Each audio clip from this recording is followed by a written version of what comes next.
Hello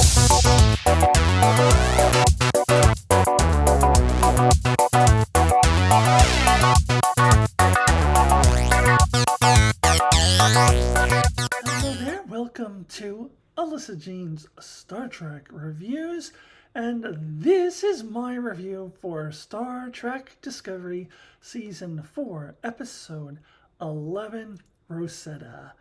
So, the standard spoiler warning applies if you have not seen up through Star Trek Discovery Season 4, Episode 11, blah, blah, blah, blah, blah, etc., etc.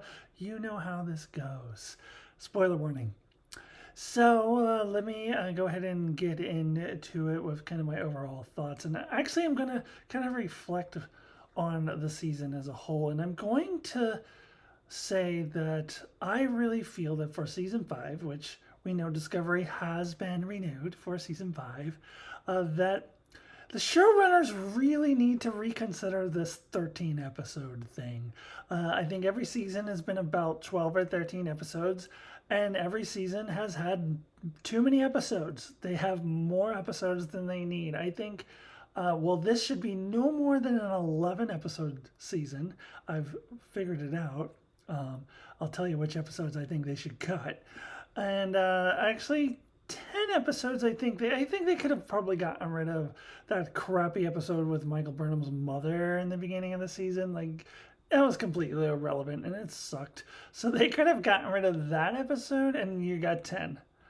Picard only has 10? Like, why do they give 13 episodes to Discovery every time? They don't need 13 episodes. It is too many. And I was really reflecting on that after watching this episode. So I look back at the last 4 episodes, all of the episodes that have occurred after the hiatus, and I would have cut that in half. I actually think that this week's episode was needed. I would have kept this week's episode, although the accumulative effect of having sat through 4 episodes of where it feels like the show is at a virtual standstill, like it's pretty stalled out. The story is not really moving forward over the last 4 episodes. This is one that I think they should keep. There were some important things. There were some things that I thought did move the story forward and that I thought were necessary, which I'll get into a little bit later. But the episodes I would probably cut out in retrospect are 8 and 10. Now, episode 8, when it first aired, that's one where they went into the casino and all of that stuff. I praised it for really taking the time out to dive deeper into the Book and Michael relationship and their dynamic, and I thought it was really great. And I gave it an 8 out of 10. And I still think it was a good episode. However, now that I've looked at the last 4, I would cut it out. I would just eliminate it because I think they should have come out of the break just straight with what episode 9 was, Discovery going after Book and Tarka. And then get rid of episode 10 altogether, except for the Tarka flashback. I did say was important, but I think they could have condensed it and inserted it in other episodes. Like, I don't think it needed to be as drawn out as it was. I didn't think we needed a whole episode for that, and we definitely did not need to see them getting through the galactic barrier because we didn't see Tarka and Book do it. They just apparently got in through the galactic barrier just fine because they're just suddenly right there, right behind Discovery all of a sudden. So we didn't need it to be a big ordeal. I would have preferred if the galactic barrier was just like, Captain, we've made it through the galactic barrier. Okay, cool, we're through the galactic barrier. Now let's go investigate. And that's all we needed. We didn't need a whole episode. So I would take out episode 8, take out episode 10, so the even numbered episodes after the hiatus. And then I also would have removed the stupid Michael Burnham's mom episode earlier in the season, and that gives you 10. I think 10 would have been a good number of episodes. So when I give my rating for this episode, episode 11, keep in mind that if they had done that, if they had gotten rid of episodes 8 and 10, I would be giving this episode a higher rating than what I'm going to give it. Because if they had gotten more to the point, if the story was more streamlined, then I wouldn't feel exhausted by the time that I get to this episode. This episode, I'm just like, Monty Python and the Holy Grail, get on with it! So I would have accepted it more if we had episode 7, and then we had the episode where they go after Book, and then they get past the galactic barrier instantly, and then they have this. Like, I think that would have been much more streamlined. It would have made much more sense, and I would have given this episode a much higher rating than I'm about to give it at the end of this video. But it suffers in context. It suffers from being the 4th consecutive episode where it just feels like the story is just not moving forward fast enough, and it's not moving at the same pace in which the story moved earlier in the season. And I feel like that happens every year in Discovery. There's a certain part of the season where the story just kind of stalls out, and that's why they just don't need 13 episodes. And I really, really hope that they reconsider for season 5 and maybe think about doing a 10-episode season like Picard and Lower Decks. Both of those only have 10 episodes. Why do you need 13? Anyways, that was a pretty long overview because it included kind of a reflection on the season. Let me get into some of the details, and I'm probably not going to get in as much detail as I do in other videos because I don't have a whole lot to say. I'll start with the main storyline with Burnham and the away team. I used to complain about the original series Hell Was Always, Kirk, Spock, and McCoy, and some red shirts going down a planet, and I thought that format got tired. And then the Next Generation would do that kind of format a lot too, although it wasn't usually, Picard didn't usually go down, so it wasn't the same Kirk, Spock, and McCoy dynamic, but the away team thing, get old, but Discovery almost never does it. So when Discovery does it, I'm like, oh, cool, they're sending an away team. Look, it's Burnham and Saru and Detmer and Culber. It's like a classic away team. And you knew it wasn't going to be deadly because there was no red shirt. Detmer is, I think, enough of an established character. They're just not going to dispose of her. And certainly not the other 3. But I was kind of excited about that. I have to admit. And just kind of excited about the fact that they're in this whole new territory, type of planet that they've never been to before. And I'm going to give a shout out to those spiffy suits that they were wearing, the contamination suits. A stark contrast to the shower curtains they wore the first time we saw contamination suits in Star Trek, which was in the episode The Naked Time. I actually just watched a YouTube video about this the other day. Those were literally repurposed shower curtains. I'm not just joking. They were actually shower curtains. And you look at them and they look ridiculous. So shout out for the spiffy contamination suits that they had. And I found this all very interesting, especially Saru being put in a position where he experiences fear again because he had gotten over it. When I first saw that, I was like, oh my God, what happened to Saru? He's regressing. Is he de-evolving? And we're going to do another de-evolving episode. I'm glad that's not where they were going. But I think it's a really interesting concept that there's all this dust around that captures the emotions of these aliens. Now, nobody mentioned this, but doesn't that imply aliens that are possibly empathic, if not telepathic? Too bad they don't have a Betazoid with them on this, because that's the first thing I thought of, but I was surprised nobody mentioned that. That seems like a logical conclusion that that seems to imply to me that 10C has some empathic abilities if there's this dust that transmits feelings. But maybe they don't, since they didn't mention it in this episode, so maybe I'm wrong about that. That's the conclusion I would have come to. But anyways, I found this all very interesting, and it just makes me really intrigued to see 10C and what they're going to be like. I'm really, really interested in this. So this episode did a lot to forward that for me. So I wouldn't have cut this out. I like this. I just would have cut out 8 and 10. So you have 7, you have 9, and then you have this, and then it would have been much better. I do have to complain a little bit. They did do that thing that they've been doing a lot this season, where one of the not background characters, one of the characters on the bridge is, that I wouldn't consider a main character, but has been in the show since the beginning.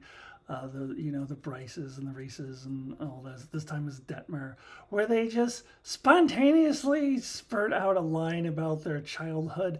Although I will say in this case, at least there was a reason for it, because Detmer had touched the love dust and she was reflecting on how she hasn't really experienced this feeling. At least there's a reason for it. In the other episodes, there really wasn't any reason. It was just out of complete nowhere. The worst one, I think, was when Reese did that when he was trying to evacuate that one planet. Remember, what the prison was on there, and he was in charge of evacuating everyone, and he took time out to go and tell Burnham about this random story from his childhood that was completely irrelevant. I'm like, dude, you've got a job to do. Get moving. So, and then Oo did it on the bridge one time too to Saru. It was also kind of random. This one, at least there's a reason for her to do it, but it still felt a little clunky. It still didn't flow naturally. So not as bad as the previous instances of this, but I would still do without it. And I think they need to cut that shit out. Now, moving on to the Book and Tarka storyline. See, this is where we really would have benefited from cutting out those two other episodes, because the fourth episode in a row, it seems like they're just pretty much repeating the same things over and over. Book says, no, we have to be careful, we have to watch out for Discovery, and we have to do this carefully. And Tarka's like, but we're saving lives, we gotta save lives, we gotta do whatever it takes to save lives. Do you care about Discovery, or do you care about saving lives? We've been saying this over and over again for 4 episodes. Let's just keep repeating ourselves over and over and over again. It's getting a little trite, a little tired. Again, really would have benefited for just cutting some of that fat right out of there. Just cutting it right out. And then this wouldn't seem as trite and repetitive as it does. So, I don't know. I will say that I did find it interesting that Book approaches the general, I forget her name, but the leader of Earth, because it does make sense that because she did vote in Book and Tarka's favor. She does continue to advocate for action. I didn't understand how they happened to just be eavesdropping on our conversation with the Navaran president. It just seemed kind of random. Oh, we need to do this because it'll move the story forward. For plot convenience, we need to overhear this. Otherwise, I didn't know why they were listening to that conversation. But anyways, I did like that aspect of it. And so good to see Jet Reno again. Only her second appearance. I guess it was something about taking Nataro and COVID, or she couldn't participate in as many episodes as she normally would. But she is set up to play a role in the final 2 episodes, which I'm excited about. Love me some Jet Reno. Love me some Take Nataro. I'm so happy that we'll get to see her in the next 2 episodes. It looks like, hopefully, at least the next episode, as she ends up being taken captive by Tarka. And I actually did kind of like how they did that, how they sort of left it on the cliffhanger and what happened when Jet Reno discovered Tarka. And next time we see her, she's like, so big surprise coming back and seeing a surprise hostage, huh? I can't wait to see how she interacts with them. She's probably going to try to be the voice of reason to Book. So I think that's very interesting. Although one thing, I have to backtrack a little bit, because one thing I forgot to say about the deal that Book makes with the general from Earth, he makes this deal that he will do what he said he would do, but he can't speak for Tarka. Why does everybody keep ignoring Tarka? I don't know. That did bug me a little bit. But overall, I actually did like that storyline. Okay, so I want to talk about this Detmer and Adira thing, that very strange Detmer and Adira thing. What the fuck was that? It just seemed to come out of complete nowhere, just totally random. All of a sudden, Adira has this fascination with Detmer. I didn't even notice them ever look at Detmer before this. Like, where is this coming from? And they said it's not romantic. They said they're loyal to Grey, and Stamets believe them, so I guess we're supposed to believe them. But then what is it then? Like it's some hero worship? I don't know. I just don't understand where it came from. It just seems like they're trying to bring Detmer in to become more of a major character, but they're just not good at doing that with these side characters. I really think that they should just probably leave them in the background, which is what I have said before, because this and the type of thing that I mentioned earlier, when one of those characters just kind of randomly spouts out a line about some trauma from their childhood out of complete nowhere. It's just so clunky and so poorly written. Just stop it. Just stop doing any of that. It's fine. Detmer and Reese and Bryce and they can be background characters. It's fine. Like, you don't have to try to force them into being a main character by coming up with these really awkward, really clunky storylines that just don't work. So, did not care for that. And then we had a scene at the end with Burnham and Culber. I've talked about this before, but they're really beating a dead horse with the Culber thing. Yes, we know Culber is having emotional issues. He needs to take care of himself. Blah, blah, blah, blah, blah. I said the same thing a couple episodes ago when he had a scene with Stamets that didn't need to be there. I didn't think this scene needed to be there either. So again, not only cutting out episodes, but I think there's a lot of other fat that they could cut out, because they definitely would need to fit the Tarka backstory in somewhere. But instead of having a whole episode with just that and the stupid getting through the barrier thing, like, they could have dispersed that in other episodes, or cut out some of this like other nonsense and slipped it in there, because there's just a lot of fat. So as much as I think Discovery Season 4 has improved, I am really seeing now that Discovery still has some of these same issues that it's had before, and even some new ones, because I don't remember them having this thing with the characters saying random lines all the time. I still think overall Season 4 is the strongest season so far, but we'll have to see how it finishes before I can say that definitively. All right. So that wraps things up. I'm going to go ahead and give my rating out of 10. 1 would be the lowest possible score, and 10 would be the highest possible score. And I'm going to give episode 11, Rosetta, a 6.5. Didn't want to give it a 6 because it's better than that crappy Burnham's Mom episode, which I gave a 6. Couldn't give it a 7 because I think I can't give it as high as what I gave last week, because it's just too much. I gave last week a 7. This is just too much. So again, if we didn't have 8 and 10, we just had 9 and we had this would probably be like an 8 or maybe even 8.5. But because of the fact that I'm kind of over it. Like, I'm very much like the Monty Python and the Holy Grail. Get on with it! So I'm just worn down. So 6.5 is the best I can do. And if they don't get on with it in episode 12, I'm giving a lower rating. But I hope they do like sort of a 2-part finale, even if it's not called part 1 and part 2, but at least, have next week like really move the story forward and really be important for the finale. So I'm hoping that's what they do. Because I'm just over this story being kind of just stalled out like this for 4 episodes. Like, seriously, stop it. Anyways, that's it for my review for Star Trek Discovery Season 4, Episode 11. Please check out my review for Season 4, Episode 12 next Thursday. And check out my review for Star Trek Picard Season 2, Episode 1. I will be dropping that review sometime tomorrow. If you happen to be watching this on the day that I release this video, which is Thursday, March 3rd, I will be dropping my Picard video at some point on Friday, March 4th. So please check that out. I will be dropping Discovery for the next couple Thursdays and Picard on Fridays. And then once Discovery is done, Picard will move on over to Thursdays. The other thing I have going on my channel is I'm dropping my review actually at midnight tonight for Euphoria Season 2. I'm trying out a new review format for that video. So if you've watched Euphoria, please check it out. All right, everyone. Like as usual, subscribe as usual, and I will see you soon.